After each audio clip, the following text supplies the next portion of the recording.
சமத்துவ மக்கள் கட்சியின் தலைவர் திரு சரத்குமார் வீட்டிலும் வருமான வரித்துறையினர் சோதனையை நடத்தி கொண்டிருக்கிறார்கள். இந்த நிலையில் சமத்துவ மக்கள் கட்சியின் தொண்டர்கள் திரு சரத்குமாரின் வீட்டின் முன்பாக கோஷங்களை எழுப்பியபடி நிற்பதை நாம் பார்க்க முடிகிறது. அங்கே களத்தில் எமது செய்தியாளர் ராமச்சந்திரன் இருக்கிறார். அவரிடத்தில் கூடுதல் விவரங்களை கேட்கலாம். ராமச்சந்திரன், சொல்லுங்க, இன்னமும் கூட திரு சரத்குமார் வீட்டில் வருமான வரித்துறையினர் சோதனையை நடத்தி கொண்டிருக்கிறார்களா? அங்க களத்தில் இருக்கக்கூடிய நிலவரம் என்ன ராமச்சந்திரன்? கட்சியின் தலைவர் சரத்குமார் இல்லத்தில் காலை முதலே வருமான வரித்துறையில் சோதனை மேற்கொண்டு வருகின்றனர். இந்த நிலையில் அந்த கட்சியைச் சேர்ந்த முக்கிய நிர்வாகிகள் சுமார் 50க்கும் மேற்பட்டவர்கள் அவரது இல்லத்திற்கு வருகை தந்துள்ளார்கள். குறிப்பாக இன்று அவர் கட்சியின் மாவட்ட செயலாளர்களின் ஆலோசனை கூட்டம் நடைபெறவிருப்பதாக ஏற்கனவே கட்சி சார்பாக அதிகாரப்பூர்வமாக அறிவிக்கப்பட்டிருந்தது. அந்த அடிப்படையில் தமிழகத்தின் பல்வேறு மாவட்டங்களிலிருந்து ஏராளமான கட்சி நிர்வாகிகள் இங்கு வருகை தந்த வண்ணம் இருந்தனர்.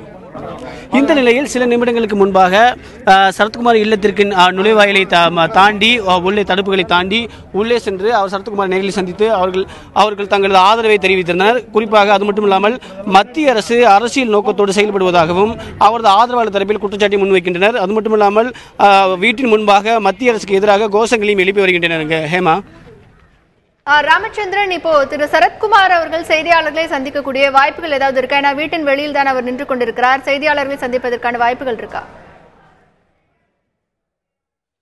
சற்று முன்பாக சமத்துவ மக்கள் கட்சியின் தலைவர் சரத்குமார் அவர் ஆதரவாளர்களை நேரில் வெளியே வந்து பார்த்துவிட்டு தற்போது உள்ளே சென்றுள்ளார். குறிப்பாக அவர் தற்பொழுது வருமான வரித்துறை காலை 5:30 மணிலிருந்து ஒரு 8க்கும் மேற்பட்ட அதிகாரிகள் வருமான வரித்துறை சோதனை மேற்கொண்டு வருவதாக அவர் நம்மிடம் தெரிவித்திருந்தார். அது மட்டுமல்லாமல் தற்பொழுது அதிகாரிகள் தரப்பில் அவர்கள் வேலையை செய்து வருகின்றனர். நாம் அவர்களுக்கு ஒத்துழைப்போம், அவர்களுக்கு எந்த வகையிலும் இடையூறு செய்யக்கூடாது என்றும் அவர் தரப்பில் தெரிவிக்கப்பட்டிருந்தது. இறுதியாக வருமான வரித்துறை சோதனை நிறைவு பெற்றதற்கு பிறகு அதிகாரப்பூர்வமாக செய்தியாளர் சந்திப்பதாக நம்மிடம் தெரிவித்துள்ளார். அந்த சந்திப்பானது இன்னும் சில நிமிடங்களில் நடத்துவதற்கான வாய்ப்பு இருக்குது. ஆகையால் அவர் அதிகாரப்பூர்வமாக செய்தியாளரிடம் எத்தனை மணிக்கு வருகை தந்தார்கள், இது போன்ற கேள்வியை முன்வைத்தார்கள். எந்த அடிப்படையில் இந்த வருமான வரித்துறை சோதனையானது மேற்கொள்ளப்பட்டது, அவரிடமிருந்து எது போன்ற ஆவணங்களோ அல்லது பணங்களோ கைப்பற்றப்பட்டனரா அல்லது எதுவும் கைப்பற்றப்படவில்லையா என்பது குறித்து அதிகாரப்பூர்வமாக சரத்குமார் இன்னும் சில நிமிடங்களில் செய்தியாளரிடம் விளக்குவார் என்று எதிர்பார்க்கப்படுகிறது. குறிப்பாக வருமான வரித்துறையினர் காலை 5:30 மணிக்கு சோதனையானது தொடங்கினர். கிட்டத்தட்ட ஒரு 7 மணி நேரத்துக்கு மேலாக சோதனை தற்போது நடைபெற்று வருகிறது. சோதனையின் போது கிட்டத்தட்ட ஒரு 8 அதிகாரிகள் உள்ளே இருந்தனர். 2 அதிகாரிகள் அவ்வப்போது உள்ளே வருகை தந்து திரும்ப வெளியே செல்லக்கூடிய இந்த காட்சியில் நம்மால் நேரடியாக பார்க்க முடிகிறது. அது மட்டுமல்லாமல் சென்னை மாநகர காவல்துறை தரப்பில் எந்த பாதுகாப்பும் வழங்கப்படாமல் உடனடியாக அவர்கள் மத்திய துணை பாதுகாப்பு படையினரே பாதுகாப்பு பணியில் அமர்த்தப்பட்டுள்ளார்கள். முதலில் 2 நபர்கள் வருகை தந்தார்கள். மேலும் 2 பேர்கள், ஒட்டுமொத்தமாக 4 மத்திய துணை ராணுவத்தினர் தற்போது பாதுகாப்பு பணியில் அமர்த்தப்பட்டுள்ளார்கள். சுமார் 7 மணி நேரத்திற்கு மேலாக வருமான வரித்துறை சோதனை மேற்கொண்டு வருகின்றனர்.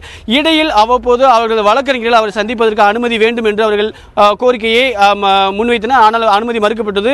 இந்த நிலையில் அவரது குடும்பத்தின் மருத்துவர் உதயகுமார் அவர் சில நிமிடங்களுக்கு முன்பாக வருகை தந்து சரத்குமார் இல்லத்தில் உள்ளே சென்று திரும்ப வெளியே சென்றார். அவருக்கு மட்டுமே அனுமதி வழங்கப்பட்டுள்ளது.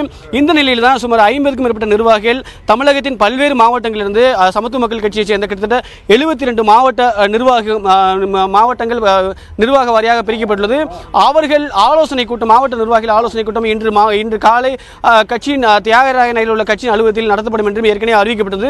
அந்த அடிப்படையில் பல்வேறு மாவட்டங்களைச் சேர்ந்த நிர்வாகிகளும் மாவட்ட செயலாளரும் வருகை தந்த வண்ணம் இருந்தனர். கிட்டத்தட்ட ஒரு குறிப்பிட்ட எண்ணிக்கையில் 50க்கும் மேற்பட்ட நிர்வாகிகள் வருகை தந்து அவரது இல்லத்திற்கு முன்பாக அவர்கள் அமர்ந்திருந்தனர். திடீரென்று சரத்குமார் வெளியே வரும்போது அவர்கள் தங்கள் ஆதரவு தெரிவிப்பதற்காக உள்ளே சென்றனர். அது மட்டுமல்லாமல் மத்திய அரசுக்கு எதிராக அவர்கள் கோஷங்களையும் எழுப்பினர். மத்தியில் ஆளக்கூடிய பாஜக அரசு இதில் அரசியல் உள்நோக்கத்துடன் செயல்படுவதாகவும் நேற்று அதிமுக அம்மா அணியின் வேட்பாளராக இருக்கக்கூடிய டிடிவி தினகரனுக்கு தனது ஆதரவு நிலைப்பாடை எடுத்த நிலையில் இன்று அவரது இல்லத்தில் காலை முதல் வருமான வரித்துறையின் சோதனை நடத்தப்பட்டு வருகிறது. ஆகையால் இதில் அரசியல் உள்நோக்கம் இருப்பதாகவும் அவர்கள் தரப்பில் குற்றச்சாட்டை முன்வைக்கின்றனர். ஹேமா, ராமச்சந்திரன், இப்போ திரு சரத்குமார் வீட்டின் முன்பாக கிட்டத்தட்ட 70க்கும் மேற்பட்ட கட்சியின் தொண்டர்கள் வந்து கோஷங்களை எழுப்பினார்கள். அவர்களிடம் திரு சரத்குமார் ஏதாவது பேசினாரா?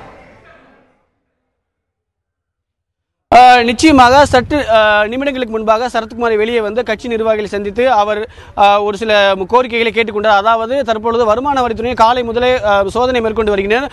அவர்களுக்கு தங்களது ஒத்துழைப்பை வழங்க வேண்டும், அவர்களது பணியை மேற்கொண்டு வருகின்றனர். ஆகையால் இதில் எந்த வகையான இடையூறும் ஏற்படுத்தக்கூடாது. ஆகையால் அனைவருமே வெளியே அமைதியாக இருக்க வேண்டும் என்றும் கட்சி நிர்வாகிகளை அவர் கேட்டுக்கொண்டார். அந்த அடிப்படையில் அவர்கள் அனைவருமே வீட்டின் உள்ளிருந்து வெளியே வந்து அந்த இனிப்பு சாலையில் தற்பொழுது அனைவருமே நின்று கொண்டிருக்கின்றனர்.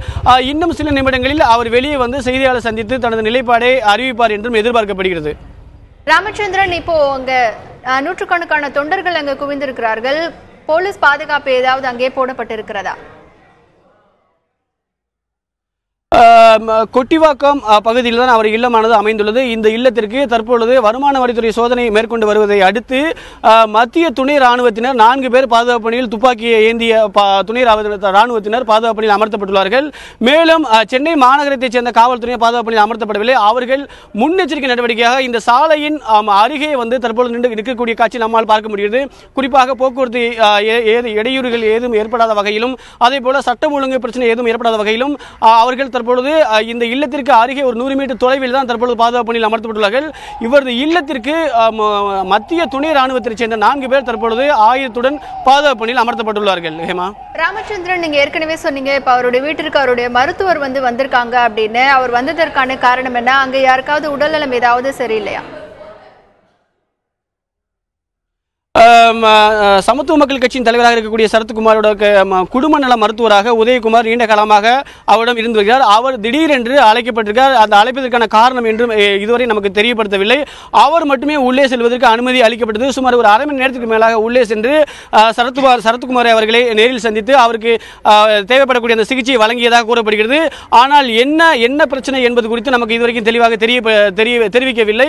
அது மட்டுமல்லாமல் அவரது வழக்கறிஞர்கள், அவரது ஆதரவாளர் இருக்கக்கூடிய வழக்கறிஞர் இளங்கோவன் மற்றும் பாரி ஆகிய இருவரும் வருகை தந்து நாங்கள் உள்ளே சென்று சமத்துவ மக்கள் கட்சியின் தலைவராக இருக்கக்கூடிய சரத்குமார் அவர்களை சந்திக்கிறதுக்கு எங்களுக்கு அனுமதி வழங்க வேண்டும் என்றும் கோரிக்கை வைத்தனர். ஆனால் பாதுகாப்பு பணியில் இருக்கக்கூடிய மத்திய துணை ராணுவத்தினர் அவர்கள் பாதுகாப்பு பணியில் இருக்கக்கூடிய அவர்கள் 4 பேரும் அவர்களை உள்ளே செல்வதற்கு அனுமதி மறுக்கப்பட்டுள்ளது.